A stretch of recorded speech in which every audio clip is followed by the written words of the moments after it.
Elliott, And I'm Lady Laura Simon. and we are here again with you. So happy to have you joining us on this show.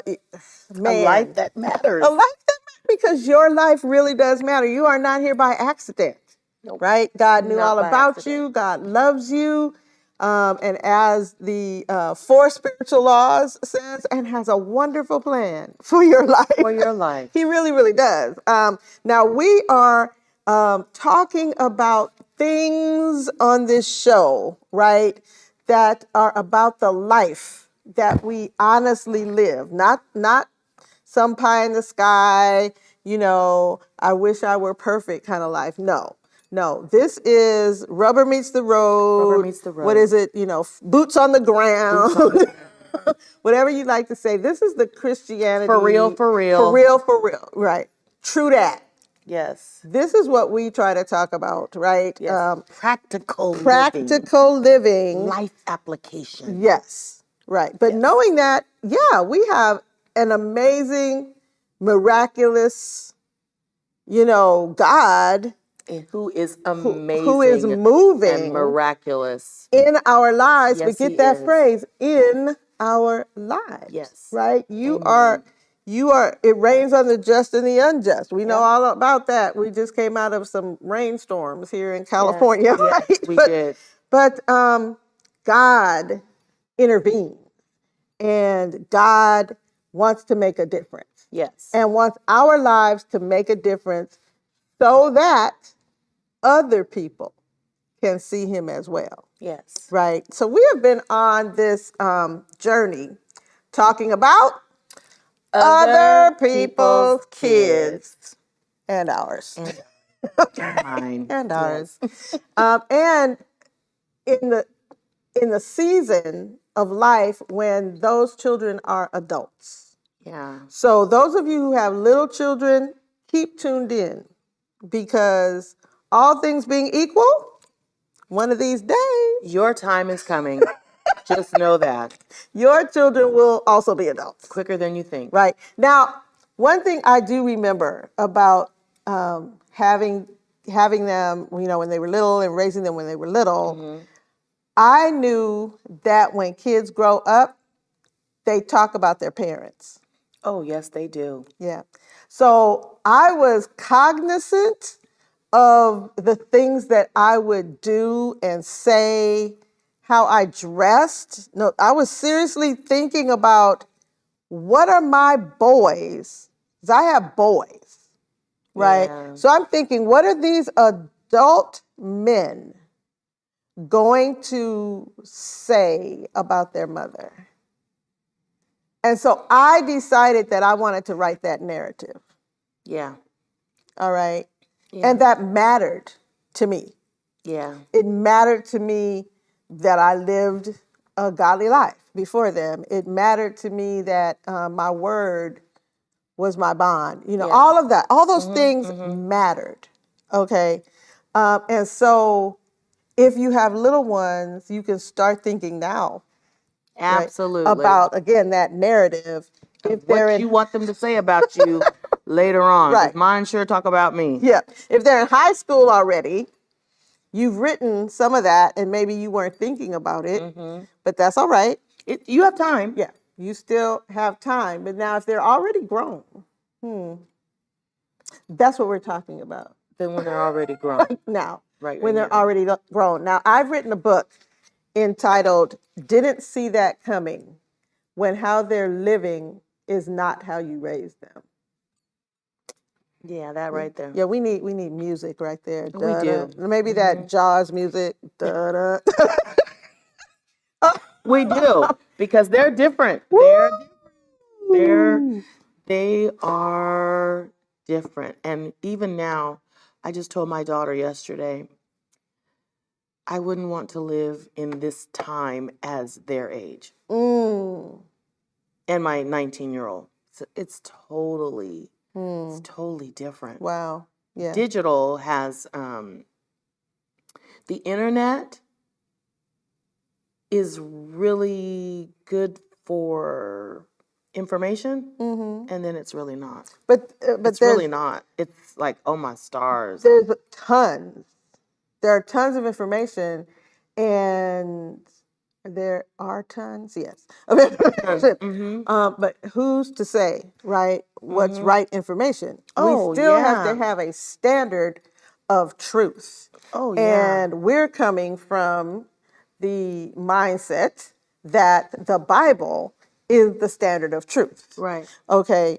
And so what we're going to talk about is some of these things that your adult children can come to you with that you literally didn't see coming. You never in your wildest dreams thought that your adult child would live this way or think this way or decide this way or whatever it might be. So the book is filled with many of the different things that our kids And can they're come to us very helpful about. because I'm sure this will be another show, but now they're taking the word and putting it all with what they learned on the internet. Yeah. And then now they're trying to change the Bible. Or no, God really didn't mean that. Yeah. Ooh. Yeah. So we talked in our last show, in case you haven't been here with us, thank you for being here for the first time. Yes. You'll want to go back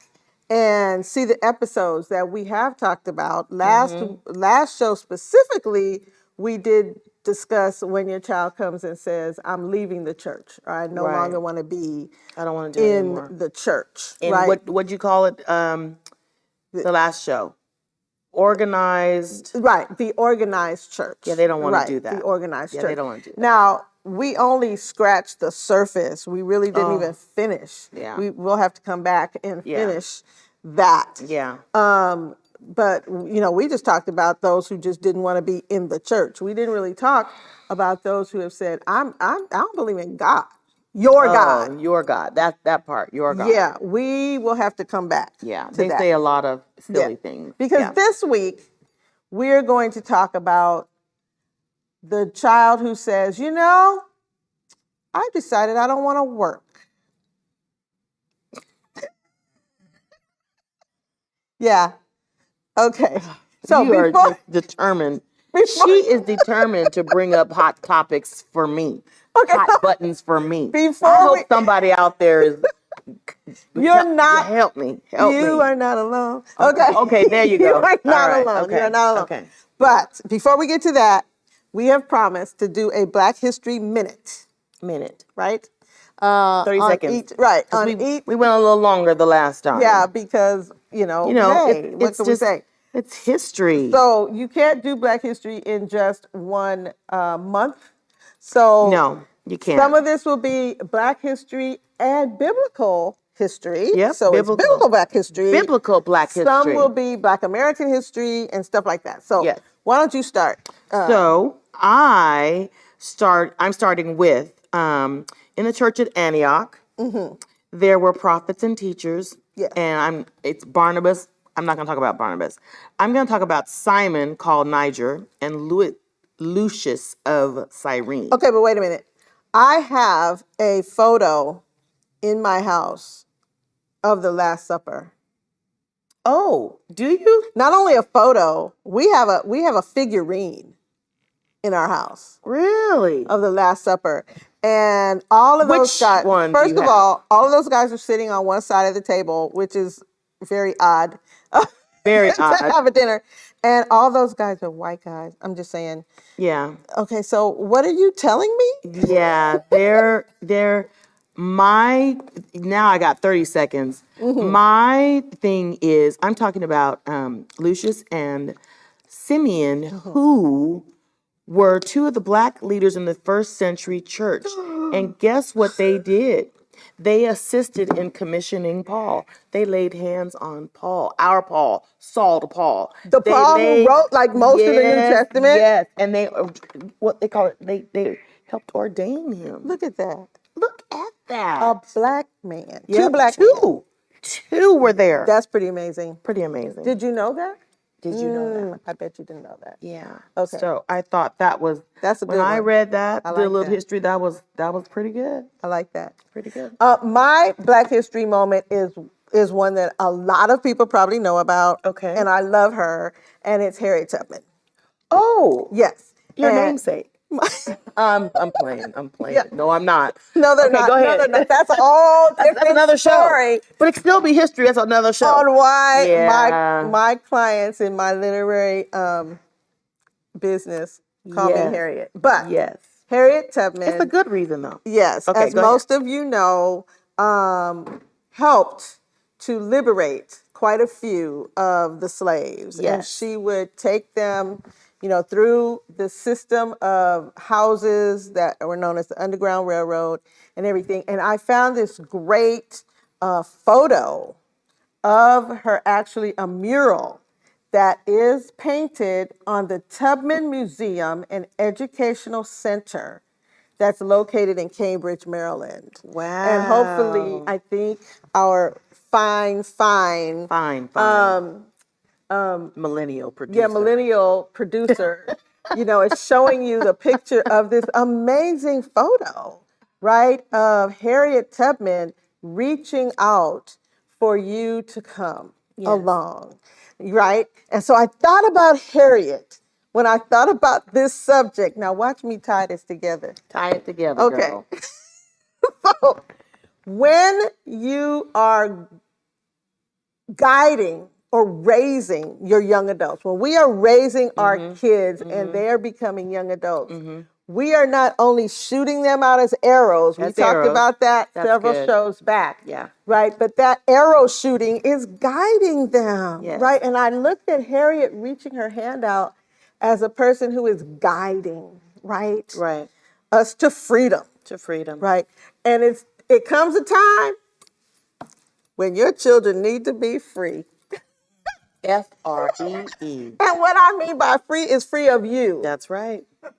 Right? Bye-bye. You are raising people who are supposed to become adult leaders. And to become an adult, one of the big things about being an adult is living on your own. And really running your own life. So you're putting those things in place under them, right? So they'll be ready. I think going away to college, you just like college drop off. College. You did your college drop off run with 3 of your 4 kids, and mine left home. I had started with them when they were 5 years old. Here's how life works. Yeah. You go to school, you go to high school, you graduate from high school, and then you go away to college. And I made sure to put away in my voice, in bold, in italics, and red print. You go away. But you know what? I have 4 kids, 2 boys, 2 girls. And I always had the one boy who said to me from age 6, oh, I'm not leaving you. I'm going to live next door to you. There you go. I love you, but Mom I really, and Dad. yeah, but I really think, I love you, Mom. Oh. He loves Dad. But he's like, no, I love you, Mom, and I'm going to stay here. No, you're not. No. You're going to go to college, go. and you're going to go away. You're going to go And away. then you're going to have your own family, but not here. They're not going to be in my house. And Mommy will have some place to come visit. Yes, I did all that. Yeah. And he was an arrow. He's like, no, I'm coming back. But now he's one of the ones who got dropped off. Right, so right, dropped right. off. So he's dropped off. Okay, Right. Okay. So there's but you know what? I'm gonna interject this and then we'll talk about it. I don't mind if they come back if they pay rent. Okay, go ahead. Ooh. Okay, so she just jumped from like the other points I was getting ready to make. But we got to talk about what happens? Yeah. What happens when your adult child, maybe they don't want to go away to college even. Or maybe they can't go away to college. There's all kinds of different situations. For those out who are in other states. Yes. Okay, California and New York, I don't know. I'm not saying I'm changing my mind, but I am kind of changing my mind if they pay rent. They can stay if they, treat it like an apartment. If you're gonna treat it like an apartment or a place, your place, then I don't mind doing that. We'll talk about that later. But Yeah, what I'm well, saying, it's hard, Miss okay, it's Sharon. hard. My kids Maybe are you need a here in roommate. California. There you go. My kids are here in California. I contend that it is important to live away from home. Okay. And I don't have daughters, especially for men. Yeah. A young man needs to move from his own home into the home that he has with his wife, or bring his wife to his home, not move out of his mama's house to this girl. Or even to be his own man, right? I think this is opinion. Like, what does it say in some places in Romans, right? This is not the Lord. Not the Lord. Yeah, this is Sharon. My opinion, Dr. Sharon. right? My opinion is becoming an adult is relying on you. Even if they pay you rent, they know there's a place where the lights are going to be on, where the refrigerator is still going to be running. Bill. You don't pay your own light bill? Yeah, just in case I No, messed up. but see, that's not. You see what I mean? Yeah. And so, in the case, so I get that. Just now saying it out loud, I'm just gonna be honest with y'all, and we're trying to be honest. Yeah, this is what has happened. Even in my mind, thinking about it now, my thing was my mom put us out when we came back from Louisiana. My mom said, "You have 90 days to live with me, and then you have to get out." There you go. And on the 90th day, she put us out. If you weren't already gone. Yeah, no. On the 90th day, we moved to the Cape. Okay. Anybody know about the Cape? Okay. And then there's Hampton Point. Hampton Point is the cheaper of the Cape. So we moved to Hampton Point. Well, and like you said, getting roommates, figuring. But they didn't want us to have a roommate. Figuring that out. But but here's the difference now. And my mom still says it. She still would have put us out, but they would have probably given us a little bit of more money. Time. And more, not time. A head start. They would have given us a head start. Okay. And so that's what, so when you said it, I first believed just like you. But as I'm sitting here, honestly, this just hit me. I'm like, rent now, Sage tried. Oh, yeah. Rent is like $4,000 for a 2-bedroom, or $1,850 for a studio. Now I remember maybe a head start. Okay, maybe I'll do a head start. My oldest, Matthew, at one point he had 3 roommates. Okay. But they were in their place. Right. They could do what they wanted to do. Right. In their place. In their place. Right. Yeah, because they can't do what they're going to do in my place. You only coming in so late at my house. There you go. Oh, go ahead. Right. Tony Simon. There's only going to be so much you can do at 2:00 at my house. At 2:30. At 3. Right. Yeah. So that part of the independence, right? Again, like I said, how are you going to function? There's lights, to keep on. There's water to keep on. There's a refrigerator to be full. That's why or not. Okay, well right? then. And so that whole. Okay. Right. And I'm not going to say that I wasn't concerned at times. Okay, so you're concerned. You got 4 people. Well, when 1 or 2 of those people make a decision to leave, or maybe they're going back home, now what am I supposed to do? Right? Matthew spent time on people's couches at one point. Yeah. But he figured it out. Okay. Right? And those are adult decisions. How is he going to learn adult decisions without being in adult positions? And I think we start out with that when they're little. I used to teach high school. I had more than one parent come in to solve the problem of their child not following through. Yeah, I had to. Because I had to not be a tiger mom or a helicopter mom. Mm-hmm. I get that part. I'm just saying I'm really shocked at myself because I'm shocked at you too. and maybe because I have so many friends. It's true. I have so many friends whose kids are at their house. So if your friends would jump off a bridge. Oh, here you go. Here you go. No. Okay, well, I'll say it like this.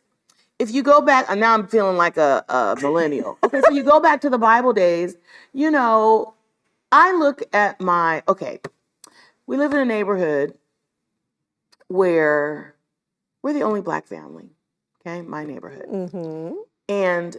But I have like an Italian family in front, Italian family next door, Latinos.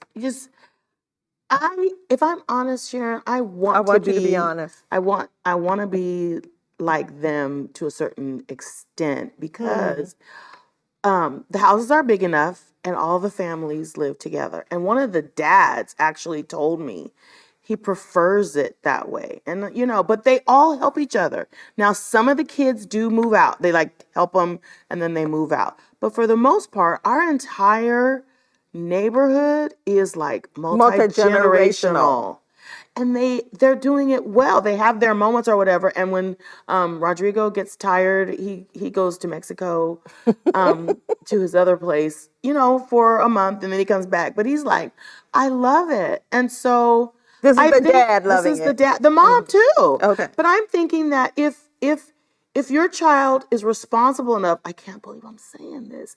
If your child is responsible enough to take care of the house like it's his or her own, they pay rent, which means they're contributing to the household bills, the water, the heat, the Southern California Edison. If they're doing that, then yeah, but my husband's like, it's too late. They can't, why are they coming in so late? Right.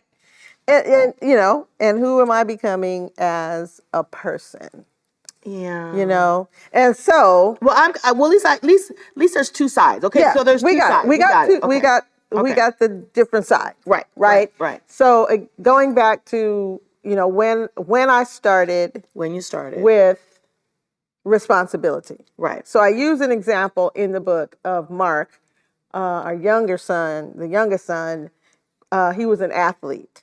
Okay. Right. And loved every moment of it.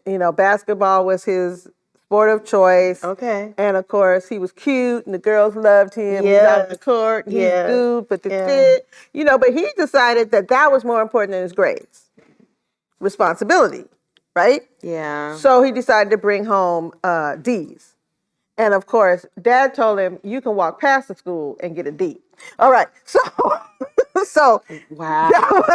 That's not wow. Yeah. So that was not acceptable. Okay. So we took him off of the basketball team. Now, this happened in the 9th grade. When you're on the basketball team in the 9th grade, it doesn't matter. It doesn't matter with recruiters. It doesn't matter with anybody. The coach wants to talk you into getting him back on. Everybody, you know what Mark should have thought about? Yeah. Wanting to be on the team, your grades need to be where they need to be. Right. That was that was part of. Right, the beginnings. I mean, they had responsibilities at home when they were little too. Right. They had to do those things, and if you didn't do those things, there were consequences. Yeah, there are consequences. Right? And so, he didn't get back on the team the next week when he brought home one good grade. No, we wait until the next report card. And we want to see that you really get it, right? Now, that kind of responsibility, when you get older, it does become bigger. There are bigger things. Right. You're right. Right? And so if you don't know how to manage your money so that your bills are paid, Right. it does happen that if you're living at home with mom, if they're living at home with me, my lights aren't going to be turned off. Right. I don't care what you do. Right? Even if you promise to pay a certain amount, I'm not going to let my lights be turned off because you, right? And so there are, I believe, there's responsibility that can't be learned unless you really do Hit rock bottom get out there. and get them out. Right. And so we start early. And then it gets to the place where I talk also in the book about a parent. This was an actual story in New York that happened where this family, their 30-year-old son refused to move out. I heard that story. Yeah. And they actually had to take him to court, sue him to move him out. And he had his whole side of his story, right, that he gave before the judge. Are you serious right now? He was serious. He was serious. He was serious. You know, that he felt his parents owed him his life at their home. Now, they do think that. Well, yeah, the kids thought that for a moment until we... Changed their minds? Yeah, we changed their minds. Yeah. So what is the Bible's view of laziness? And then you've got now young adults who we already know there's not going to be a bunch of young adults who are going to be on one job for 30 years, 35 years. Oh, they don't just do- they don't don't do operate that way. anymore. But the responsibility quotient, right, Okay. about leaving a job before you have another one. And the Bible has some very harsh things to say about slothfulness and laziness, right? And we need to be on that with our kids. And So that's definitely a part because our two. kids are late. No. Yep, our kids are late, and we didn't see that coming. Man, we have so much to talk about. So you Okay. see what Okay. we do here? Because life matters. And we know you guys know what's Yes. going You on, need too. to write us and tell tell us us. some of the things that either you've gone through or some of the topics, maybe some of the things that you didn't see coming. How about that? Yeah. And we can bring those up. But until then, then. my name is Dr. Sharon Norris Elliott. And I'm Lady Laura Simon. This is Life That Matters. God loves you, and you cannot make him stop. Please be with us next